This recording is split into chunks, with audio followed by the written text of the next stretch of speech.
नमस्कार मित्रांनो, free thought forum या यूट्यूब चॅनलवर तुम्हा सर्वांचं स्वागत आहे. आज रील स्टार या मराठी चित्रपटातील कलाकार व दिग्दर्शक आपल्या अंबरनाथच्या प्रसिद्ध पिढी कारखानीस या महाविद्यालयामध्ये चित्रपटाचे प्रमोशन करण्यासाठी आले होते.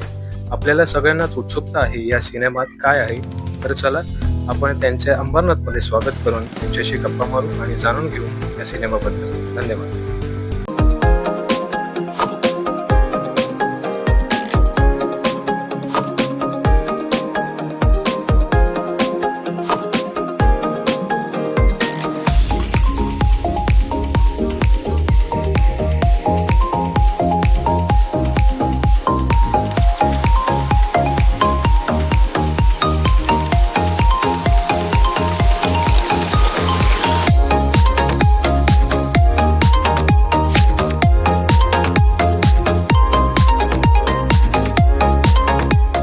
त्या चित्रपटाविषयी सांगा. चित्रपटाविषयी सांगायचं म्हणजे रील स्टार ही एक धमाल स्टोरी आहे.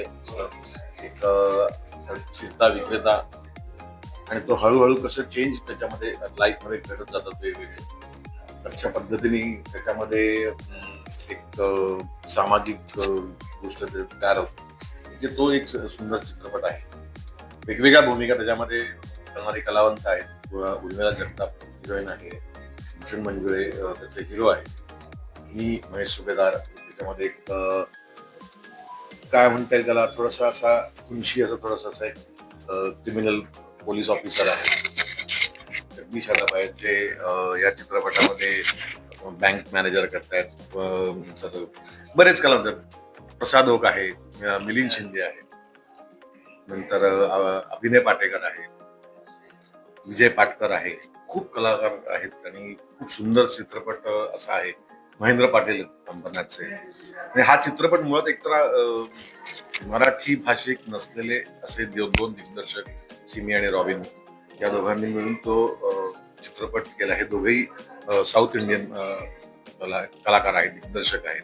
त्यांनी दुसरा त्यांचा हा पहिला चित्रपट आहे मराठीमधला आणि त्यांनी ही सगळी मोठ छान बांधलेली आमची सगळ्यांची आणि खूप छान असा चित्रपट तयार झालेला आहे. तर 14 पासून म्हणजे उद्यापासून 14 नोव्हेंबर पासून तो सर्व चित्रपटगृहात येणार आहे. तर सगळ्यांनी हा चित्रपट बघावा, चित्रपटगृहात जाऊन जास्तीत जास्त संख्येने, असं मला वाटतं. आणि अंबरनाथचं नाव सोनेरी अक्षरात लिहून टाकतात. आमच्यासोबत उर्मिला जगताप. तर तुमचा अनुभव कसा होता या चित्रपटामध्ये? कमाल होता. आधी असं वाटलं होतं की केरळची लोक आहेत ज्यांना मराठी येत नाही, हिंदी येत नाही, अशा लोकांसोबत काम कसं करायचं. पण प्रत्येक कलाकाराची इच्छा असते की आपण साऊथ मध्ये काम करूया, तिकडे जाऊया, कुणीतरी आपल्याला कास्ट केलं पाहिजे. तर आमचं नशीब इतकं चांगलं आहे सगळ्या कलाकारांचं की आम्हाला साऊथच्या लोकांनी इथे येऊन मराठी सिनेमा बनवलाय आणि आम्हाला साऊथला जाण्याची गरज नाही लागली. ते इथे येऊन मुंबईत अंबरनाथ मध्ये येऊन त्यांनी शूट केलंय. त्यांच्यासोबत काम करण्याचा अनुभव वेगळा होता. शूटिंग सेटवर आम्हाला काहीच कळायचं नाही, म्हणजे ते काय बोलतायत एकमेकांशी. पण ऍक्टर म्हणून असं कधी कधी व्हायचं की जेव्हा पहिल्या दिवशी त्यांनी सीन समजावून सांगण्याचा प्रयत्न केला की मला असं असं हवंय तुझ्याकडून, सो इतकं डिफिकल्ट नाही केलं. कारण त्यांच्या डोळ्यातून, त्यांच्या इमोशन्स मधून, बॉडी लँग्वेज मधून जेव्हा ते सांगत होते सीन, तेव्हा मला पहिल्यांदा त्या सेटवर कळलं की कलेला भाषेची गरज नसते.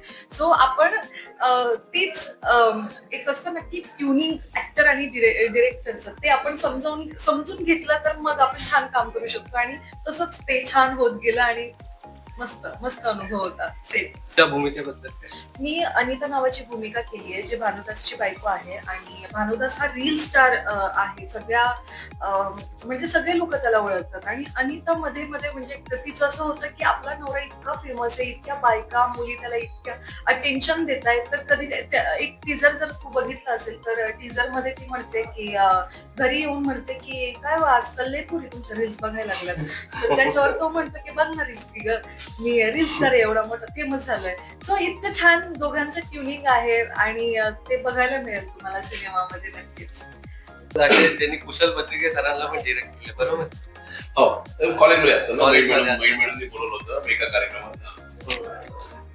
मग कसा होता या चित्रपटाचा अनुभव? फार फार सुंदर होता. एकतर पहिली गोष्ट आपण बोलतो ना, म्हणजे साऊथचे चित्रपट का प्रसिद्ध होतात, म्हणजे टेक्निकली किती स्ट्रॉंग आहे ते कॅमेरामन, किंवा मला सांगायला आनंद वाटतो की ह्या चित्रपटाचं म्युझिक, दृश्यम चित्रपट जो साऊथचा फेमस आहे त्याचे म्युझिक डायरेक्टर त्यांनी याचं हे केलेलं आहे, म्युझिक दिलेलं आहे. फाईट सिक्वेन्स आपल्याला अक्षरशः म्हणजे आपण साऊथचा चित्रपट मराठी भाषेत बघतोय असं वाटणे इतपत ते फाईट सिक्वेन्स खूप छान झालेले आहेत.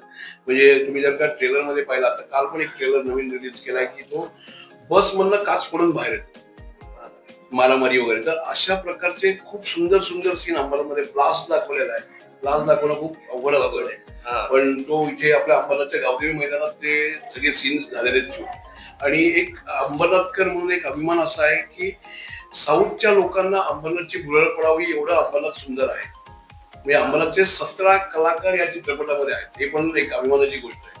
म्हणजे जसे आम्ही 4-5 जण फिरतोय, पण टोटल अंबरनाथचे 17 कलाकार याच्यात आहेत. तिची लहान मुलं दिसतात ना सायकलवर भानुदास बरोबर, ते दोन्हीही अंबरनाथचेच पोरं आहेत. आणि ते पूर्ण स्टार्ट टू एंड ती पोरं ते नवरा बायको हे दोन कपल. आणि पिक्चर बद्दल सांगायचं तर एक सामान्य माणूस एक स्वप्न बघतो आणि ते स्वप्न पूर्ण करताना किंवा झाल्यावर सुद्धा काय अडचणी येऊ शकतात, पण जर का तो पोटतिडकीने त्याला विरोध केला तर अख्खी सिस्टीम हरवण्याची ताकद सामान्य माणसामध्ये हा संदेश चोखेल या चित्रपटात. हा, यात त्या सिस्टीम मध्ये जो माणूस ओळला जातोय, त्या सिस्टीमचा एक भाग ब्रांच मॅनेजर, तोही जरा गप्ती आणि कुंची आहे. असा तो सरळ साधा नोकर वर्ग दाखवलेला, पण कसा त्रास मिळतो होतो काही वेळेला. तर ती एक छोटीशी छान भूमिका आहे. 2 सीन आहेत माझे. प्रत्येकाने उद्या 14 तारखेपासून चित्रपट रिलीज होतोय, तर प्रत्येकाने आवर्जून बघावा अशी मी सगळ्यांना नम्र विनंती. थँक्यू.